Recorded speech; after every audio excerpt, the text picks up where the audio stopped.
आज हम हिंदी में आदिकाल के इतिहास के अंतर्गत रासो साहित्य में रासो साहित्य की प्रसिद्ध रचना परमाल रासो के विषय में पढ़ेंगे। यह रचना भी अक्सर परीक्षाओं में पूछी जाती है। देखिए, परमाल रासो, ठीक है, क्या है परमाल रासो। इसे उत्तर प्रदेश और उत्तराखंड में आला या आलाखंड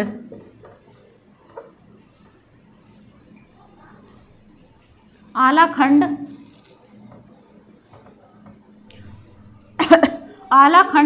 कहा जाता है, ठीक है। आला भी कहा जाता है इसको और आलाखंड भी कहा जाता है, ठीक। इसका रचना काल देख लीजिए। रचना काल 1230 विक्रम संवत है।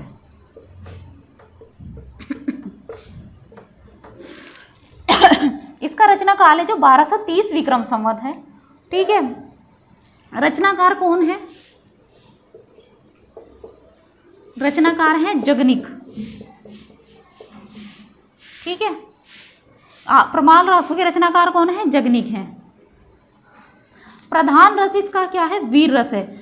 क्योंकि वीर रस इसलिए है, प्रधान रस लिख देती हूं मैं एक बार, प्रधान रस, वीर रस। वीर रस इसलिए प्रधान है क्योंकि इसमें जगनिक ने क्या किया है? महोबा के दो प्रसिद्ध वीरों आला व उदल की वीरता का वर्णन किया है, ठीक है। इसमें इस परमाल रासों में जगनिक ने क्या किया है? आलाह व उदल, इन दो की वीरता का वर्णन किया है परमाल रासों में, ठीक है। गीतात्मक रूप में इनकी वीरता का वर्णन किया है दोनों का परमाल रासों में।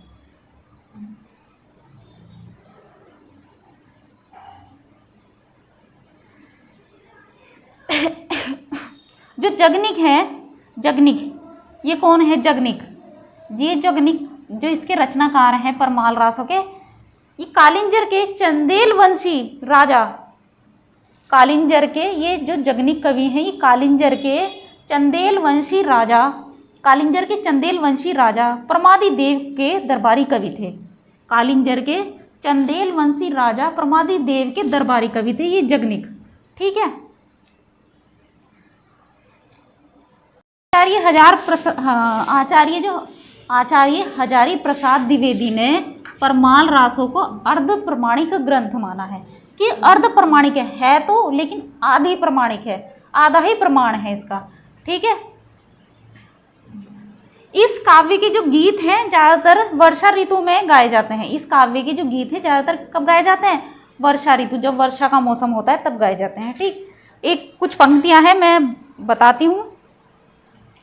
12 बरिस ले कुकर जिए, 12 बरिस ले कुकर जिए, ओ तेरे ले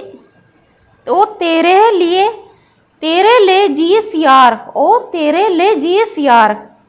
बरिस 18 छतरी जिए, बरिस 18 छतरी जिए, आगे जीवन को धिक्कार, ठीक है। बड़ी अच्छी पंक्ति है जो इसी रचना से संबंधित है, इसी रचना से ली गई है, ठीक है। इस रचना का सर्वप्रथम प्रकाशन जो हुआ था, इस रचना का सर्वप्रथम प्रकाशन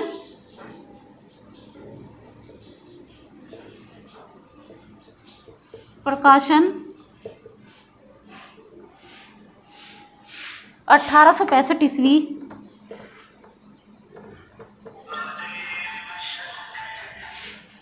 में फर्रुखाबाद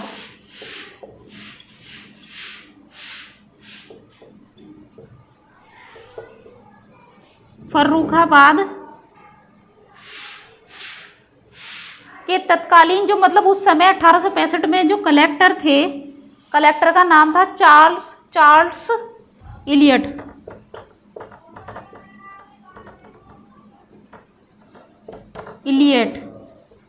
ठीक है। 1865 में जो फर्रुखाबाद के चार्ल्स इलियट थे, उन्होंने इसको आला खंड के नाम से करवाया था। किस नाम से? इस आला खंड के नाम से इन्होंने इसको प्रकाशित करवाया था। चार्ल्स इलियट ने, ये 1865 के तत्कालीन कलेक्टर थे, इन्होंने आला खंड के नाम से परमाल रासों को प्रकाशित करवाया था। ठीक है। इसके बाद डॉक्टर श्याम सुंदर दास के द्वारा नागरी प्रचारणी सभा काशी के माध्यम से परमाल रासों के नाम से इसको प्रकाशित किया गया। ठीक है। इसके बाद इसके नाम से इसके बाद डॉक्टर श्याम सुंदर ने क्या किया? नागरी प्रचारणी सभा थी काशी में, उसके माध्यम से परमाल रासों के नाम से इसको प्रकाशित करवाया। ठीक है। इस ग्रंथ को, इस रचना में क्या है? गीतों की गेय परंपरा का मुख्य केंद्र बेसवाड़ा, महोबा, बुंदेलखंड माने जाते हैं। ठीक है। इस रचना में गीतों की जो गेय परंपरा का मुख्य केंद्र है बेसवाड़ा है, महोबा, बुंदेलखंड, यही 3 माने जाते हैं। ठीक है।